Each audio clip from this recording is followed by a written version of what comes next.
কবিয়ে লিখিছে ইয়াত, সেইমতে মই নিজ মতি অৱগাই কৰিব পয়াৰ ভাষ্য টিকা অৰ্থ চাই বৈষ্ণৱ খবৰ পাৱে কৰিয়া প্ৰণতি গোপাল চৰণ দিনহীন শিশুমতী নিজ গুৰু চৰণত কৰি নমস্কাৰ ভাগৱত কথা ছয় কৰিব প্ৰচাৰ। গোপাল চৰণ দি যে লিখিছে যে গুৰুজনাক স্মৰণ কৰি মই এই ভাগৱতৰ কথা যি তৃতীয় স্কন্ধ সৰ্গ যি লক্ষণ ইয়াৰ কথা প্ৰচাৰ কৰিম। কৃষ্ণৰ প্ৰসাদে ইটো কথা প্ৰচাৰক শুনি সাধু সবে যেন দাস বোলে মোক ইটো কথা মানে ৰহুক সাম্প্ৰত ডাকি ৰাম ৰাম বোলাক সুখে মুখে সভাসদ যত।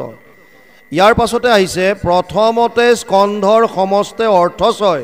যেনমতে সৰ্বলোকে সুবোধে বুজয়।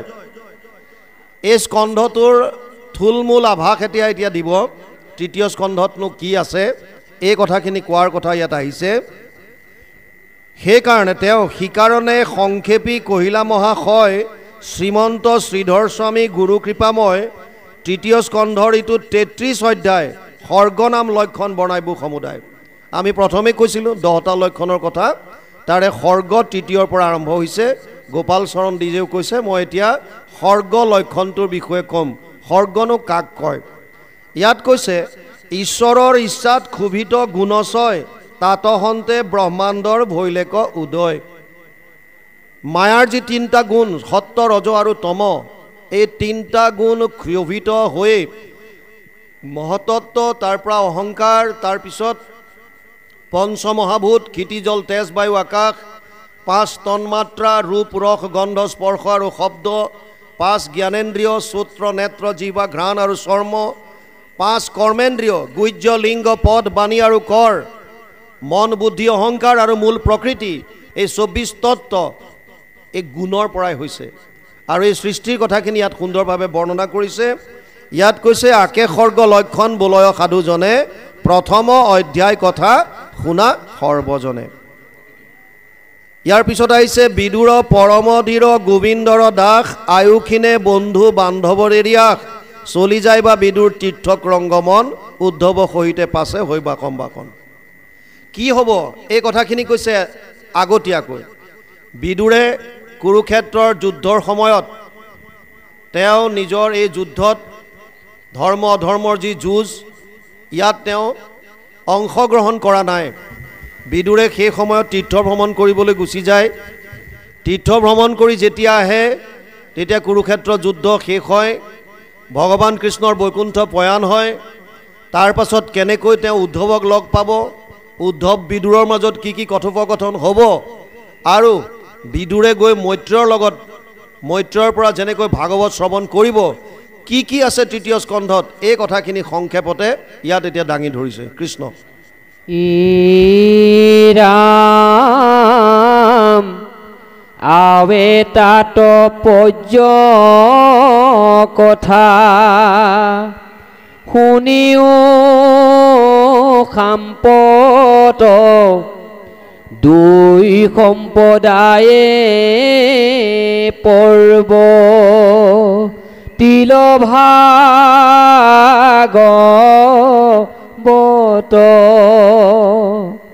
পদ্মকল্পে নাৰায়ণে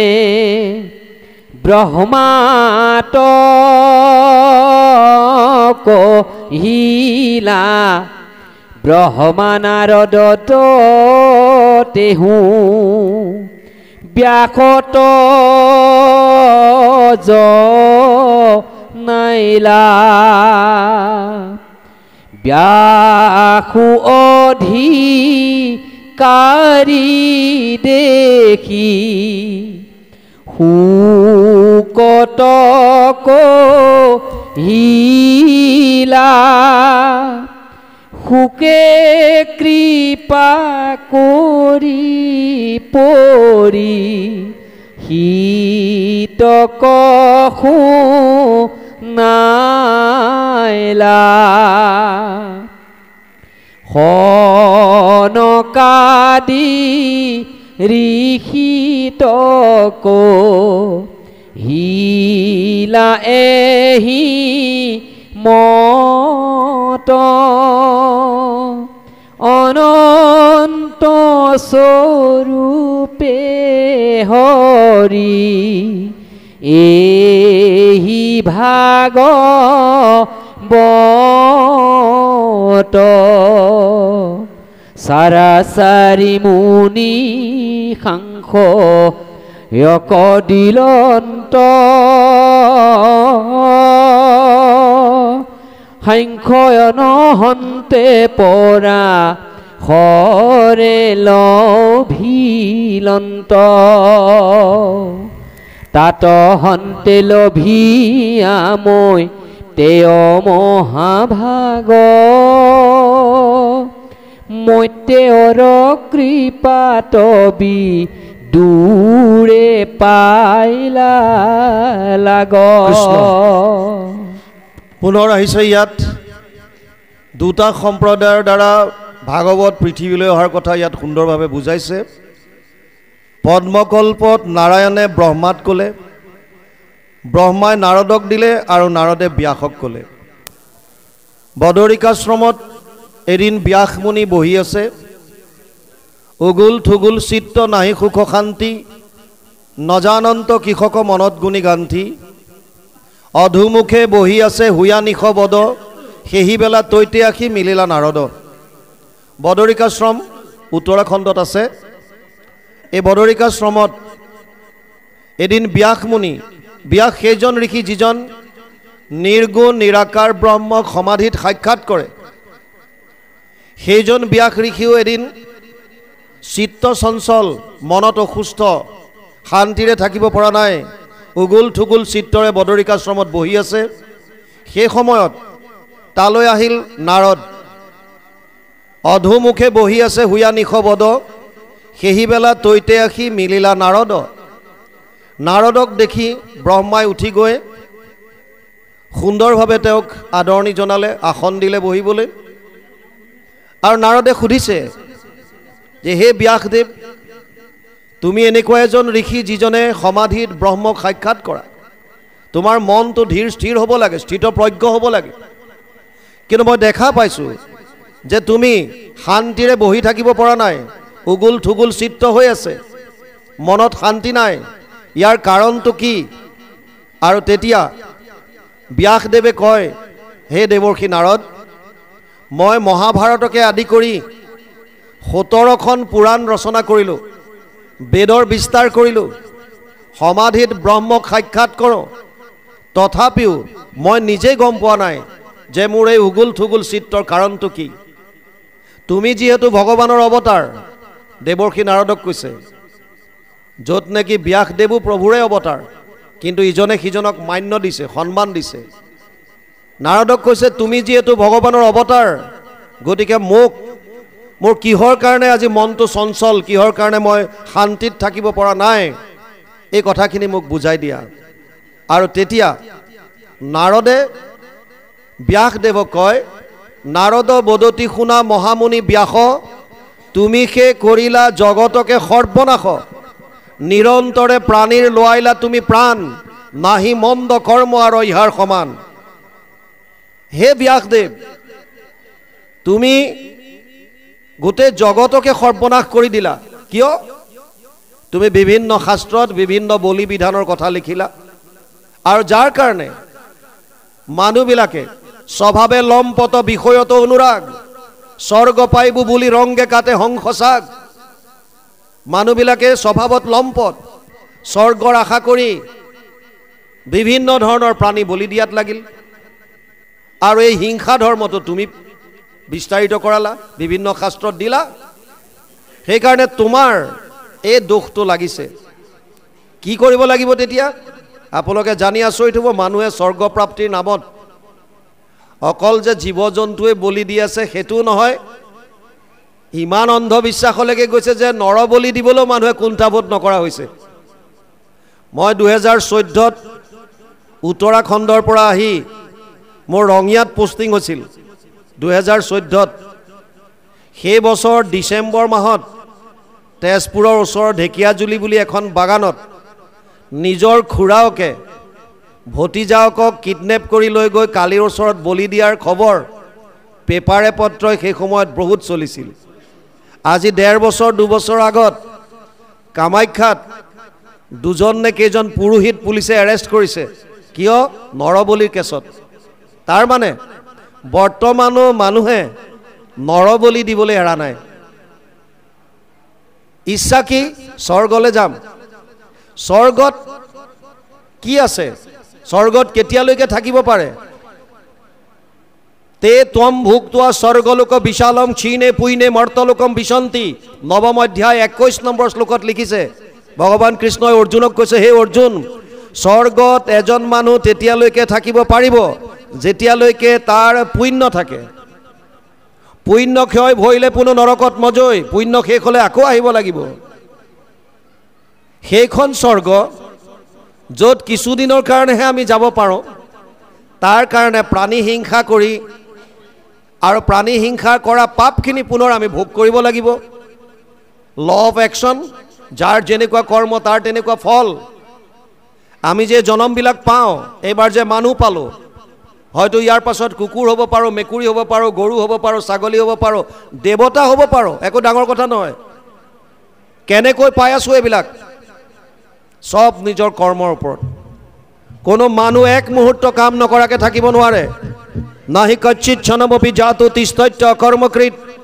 কাৰ্যতে হি অৱশ কৰ্ম সৰ্ব প্ৰকৃতি জেৰ গুণেই তৃতীয় অধ্যায় 5 নম্বৰ শ্লোক গীতা হে অৰ্জুন কোনো মানুহ এক মুহূৰ্তও কাম নকৰাকৈ থাকিব নোৱাৰে আৰু যেতিয়া আমি কৰ্ম কৰোঁ প্ৰত্যেকটো কৰ্মৰ বিপৰীতে তিনি ধৰণৰ ফল আমি ভোগ কৰিবলগীয়া হয় অনিষ্টম ইষ্টম মিশ্ৰম চ ত্ৰিবিধা কৰ্মনা ফলম ভৱতি অত্যাগিনম প্ৰেত্য নাতু সন্ন্যাসিনা ক্বচিত অষ্টাদশ অধ্যায় 12 নম্বৰ শ্লোক গীতা অৰ্জুনক কৈছে হে অৰ্জুন প্ৰত্যেকটো কৰ্মৰ বিপৰীতে তিনি ধৰণৰ ফল আমি ভোগ কৰিব লাগিব আপুনি যদি প্ৰাণী হিংসা কৰিছে তেতিয়াহ'লে তাৰ ফলটো আপুনি ভোগ কৰিবই লাগিব বাউন ইয়াৰ পৰা হাত সাৰিব নোৱাৰে ভাল বেয়া আৰু মিশ্ৰিত তিনি ধৰণৰ কৰ্মফল আমাৰ প্ৰত্যেকটো জীৱৰ বিপৰীতে লিখা থাকে জমা হৈ আছে সব সেভিং একাউণ্ট সঞ্চিত কৰ্ম বুলি কয় শাস্ত্ৰীয় ভাষাত এটা শৰীৰ ত্যাগ কৰাৰ পাছত জীৱই পুনৰ যিটো শৰীৰ পাব তাত ভোগ কৰিবৰ কাৰণে এই সঞ্চিত কৰ্মৰ পৰা এটা অংশ উলিয়াই আনে যাক আমি প্ৰাৰব্ধ বুলি কওঁ যাৰ যেনেকুৱা প্ৰাৰব্ধ ই তেনেকুৱা ফল ভোগ কৰিব লাগিব আপোনাৰ যদি প্ৰাৰব্ধত কেৱল পুণ্য আছে তেতিয়াহ'লে আপুনি স্বৰ্গ পাব ইয়াত কোনো সন্দেহ নাই কিন্তু কেতিয়ালৈকে স্বৰ্গত থাকিব যেতিয়ালৈকে প্ৰাৰব্ধ থাকে তে ত্বম ভুক্ত্বা স্বৰ্গলোক বিশালম ক্ষীণে পুইনে মৰ্তলোকম বিশন্তি নৱম অধ্যায় 21 নম্বৰ শ্লোক গীতা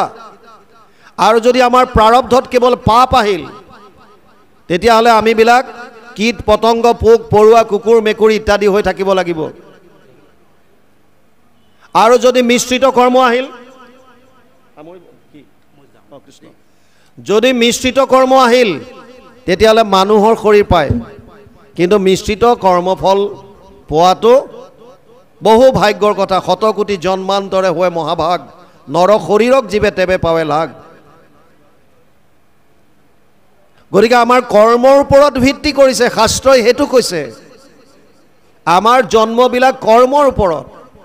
আপুনি প্ৰাণী হিংসা কৰি বেলেগক অন্যায় কৰি এনেকৈ আপুনি একো কৰিব নোৱাৰে আপোনাৰ যেতিয়া যেতিয়া আপুনি হিংসা কৰিব তাৰ ফলটো ভোগ কৰিব লাগিব ব্যাসৰ একে গতি ব্যাসে এইখিনি সিদ্ধান্ত দিলে বেলেগ শাস্ত্ৰত বিভিন্ন বিভিন্ন ধৰণৰ কথা লিখিলে আৰু যাৰ ফলত মানুহে হিংসা ধৰ্মত প্ৰৱৰ্তিত হ'ল ইটো দেখে পূৰ্বকালে নাছিল ভকতি নানা ধৰ্ম কৰ্ম লোকে কৰয় সম্প্ৰতি নানা দেৱ পূজয় কৰয় বলিদান হংস সাগ মহিষ কাটে অসংখ্য প্ৰমাণ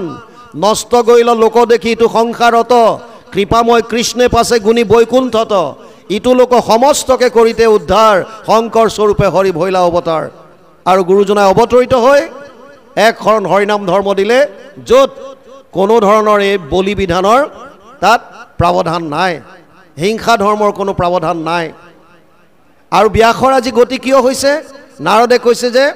তুমি বেদৰ তত্ত্বটো বুজি নাপালা নুবুজিলা তুমিও বেদৰ তত্ত্ব মৰ্ম কিয় কাৰণ তুমি বলি বিধানৰ উপায় দিলা সেইকাৰণে শেষত নাৰদে উপদেশ দিলে মোৰ উপদেশে কৰা ভাগৱত শাস্ত্ৰ প্ৰচাৰক গোবিন্দৰ গুণনাম মাত্ৰ মোৰ উপদেশত তুমি এতিয়া এনে এখন শাস্ত্ৰ ৰচনা কৰা যিখন শাস্ত্ৰত কেৱল ভগৱান কৃষ্ণৰ গোবিন্দৰ লীলা থাকিব আৰু তেতিয়া ব্যাসদেৱে তেওঁ হৃদয়তে ধ্যান কৰিবলৈ ধৰে আৰু ধ্যান কৰি তেওঁ অনুভৱ কৰিলে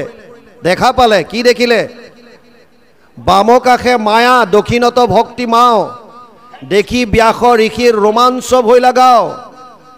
মায়ায়ে বান্ধন্ত ভক্তি মাতৃ মেলাৱন্ত দুয়োৰ মধ্যত বসি আছে ভগৱন্ত যেতিয়া দেখা পালে এফালে মায়া আৰু এফালে ভক্তি মাজত আছে ভগৱান মায়াই আমাক বান্ধোনত পেলাই আছে ভক্তিয়ে মুকলাই আছে যদি আমি ভক্তিয়ে নকৰোঁ তেতিয়াহ'লে মায়াৰ বান্ধোনত সোমাই থাকিম গৈ থাকিম ব্যাসদেৱে যেতিয়া অনুভৱ কৰিলে উপলব্ধি কৰিলে আৰু তাৰ পাছত এই ভাগৱত গ্ৰন্থ তেওঁ কৰে আৰু অধিকাৰী বুলি গম পায় ব্যাসো অধিকাৰী দেখি শুকত কহিলা শুকদেৱ তেওঁৰ সন্তান শুকদেৱৰ আগত ক'লে শুকে কৃপা কৰি পৰীক্ষিতক শুনাইলা পৰীক্ষিত অৰ্জুনৰ নাতি অভিমন্যুৰ ঔৰসত উত্তৰাৰ গৰ্ভত পৰীক্ষিতৰ জন্ম যিজন সন্তানে গৰ্ভত থাকোঁতেই মাতৃ গৰ্ভত থাকোঁতেই ভগৱানৰ দৰ্শন পাইছিল সেইজন পৰীক্ষিত তেওঁ এবাৰ চিকাৰ খেলিবলৈ যায় আৰু চিকাৰ কৰিবলৈ যাওঁতে পিয়াহত আতুৰ হৈ তৃষ্ণাত আতুৰ হৈ পানী বিচাৰি সমীক মুনিৰ আশ্ৰমত সোমায় সমীক মুনি ধ্যানত থকাৰ কাৰণে তেওঁ যে পানী বিচাৰি আছে এয়া গম নাপালে ৰজা ক্ৰোধান্বিত হৈ ওচৰতে পৰি থকা মৰা সাপ এডাল সমীক মুনিৰ ডিঙিত আৰি দিলে আৰু ৰজা গুচি আহিল এই দৃশ্যটো দেখা পাই সমীক মুনিৰ পুত্ৰ শৃংগী মুনিৰ কেইজনমান লগৰ ল'ৰাই আৰু তেওঁলোকে গৈ শৃংগী মুনিক কয় যে তোৰ দেউতাৰৰ ডিঙিত এজন ৰজাই এডাল সাপ দি গ'ল শৃংগী মুনিয়ে ভাবিলে মোৰ দেউতাৰ ডিঙিত যিহেতু সাপ দিলে মোৰ দেউতাৰ নিশ্চয় সাপে খুটিলে আৰু মৃত্যু হ'ল লগে লগে তেওঁ অভিশাপ দিলে সপ্তম দিৱসত তোক তক্ষকে দংশুক বিষ বহনি লাগি তোৰ শৰীৰ ভস্ম হওক 7 দিনৰ দিনা তোক তক্ষকে দংশন কৰিব আৰু তক্ষকৰ বিষ বহনি লাগি তোৰ শৰীৰ ভস্ম হৈ যাব এই কথাটো পাছত যেতিয়া সমীক মুনিয়ে গম পায় তেওঁ দুখিত হয় পিতেকক কয় তই ইমান সৰু কথা এটাত ৰজাক এনেধৰণে সাপ দিব নালাগিছিল তথাপিও এজন শিষ্যক পঠিয়াই দিয়ে ৰজাক খবৰ দিয়ে ৰজাই বৈৰাগ্য মনোভাৱ লৈ পুত্ৰ জন্মেজয়ক সমস্ত ৰাজকাৰ্য দি তেওঁ গংগাৰ পাৰলৈ যায় আৰু গংগাৰ পাৰত বিভিন্ন ঋষিমুনি আহি একত্ৰিত হয় সকলোৰ প্ৰতি এটাই প্ৰশ্ন কৰে মৃত্যুমুখী মানুহে কি কৰা উচিত তাতো বিভিন্নজনে বিভিন্ন মত দিয়ে কোনোবাই কয় যাগ যজ্ঞ পূজা পাতল কোনোবাই কয় জপ তপ তীৰ্থ কোনোবাই কয় দান দক্ষিণা আৰু শেষত শুকদেৱ সেই সভালৈ আহে শুকদেৱ অহাৰ লগে লগে পৰীক্ষিতে প্ৰশ্ন আগবঢ়াই দিয়ে কি অথ পৃশ্ৰমী সংসিদ্ধিম যোগিনাম পৰমম গুৰু পুৰুষস্য যত কাৰ্যম ম্ৰিয়মানস্য সৰ্বদা যদ শ্ৰোতব্যম যদ জপ্যম যদ কীৰ্তিব্যম নৃভি প্ৰভু স্মৰ্তব্যম ভজনীয়ম ৱা ব্ৰুহি যদ বা বিপৰ্যয়ম 1:1937 1:1938 প্ৰথম স্কন্ধ 49 অধ্যায় 37 আৰু 38 নম্বৰৰ দুটা শ্লোকত পৰীক্ষিতে শুকদেৱক প্ৰশ্ন আগবঢ়াই দিয়ে মৰণ সময়ে তোমাৰ চৰণে পুচুহু গুৰু সাম্প্ৰত ম্ৰিয়মাননৰে সদায় কি কৰ্ম কৰিবে এইটো লোকত কাহাক শুনিবে কাহাক জপিবে কাহাক স্মৰিবে নৰে ভজনৰ যোগ্য কোননো দেৱতা কহিও মত সত্তৰে শ্ৰৱণ কীৰ্তন কৰিবাৰ যোগ্য নুহি যত যত কথা তুমি সে পৰম গুৰু মুনিবৰ আমাত কৈ সৰ্বথা এই প্ৰশ্নকেইটা আগবঢ়াই দিয়ে আৰু তাৰ উত্তৰ স্বৰূপে শুকদেৱে পৰীক্ষিতক ভাগৱত শুনাই সেইকাৰণে ইয়াত কৈছে শুকে কৃপা কৰি পৰীক্ষিতক শুনাইলা এই ধৰণে সনকাদি আনটো সম্প্ৰদায়ত সনকাদি ঋষিত কহিলা এই মত অনন্ত স্বৰূপে হৰি এই ভাগৱত আনহাতে অনন্ত স্বৰূপে সনকাদি 4 সিদ্ধৰ আগতে ভাগৱত কয় 4 সিদ্ধই সাংখ্যায়নক কয় সাংখ্যায়নে পৰাশৰক কয় পৰাশৰৰ পৰা মৈত্ৰেয় লাভ কৰে আৰু মৈত্ৰেয়ে বিদুৰৰ আগত এই ভাগৱত কয় আৰু এই ধৰণে দুইটা সম্প্ৰদায়ৰ কথা ইয়াত সুন্দৰভাৱে বৰ্ণনা কৰিছে কৃষ্ণ ৰাম নাৰায়ণ সম্পদায় সংক্ষেপী কথা দ্বিতীয় স্কন্ধত তাত কহিলা সৰ্বথা আৱে দেৱ অনন্তৰ উক্ত অৰ্থচয় বিস্তৰ কৰিয়া তাক কহিবু নিৰ্ণয় ৰাম প্ৰথমতে মৈতে অবি দূৰ সমাগম 4 অধ্যায়ত কহি বহুমনোৰম পপঞ্চৰ নিৰূপণ অষ্টম অধ্যায় সপ্তমে বৰাহ লীলা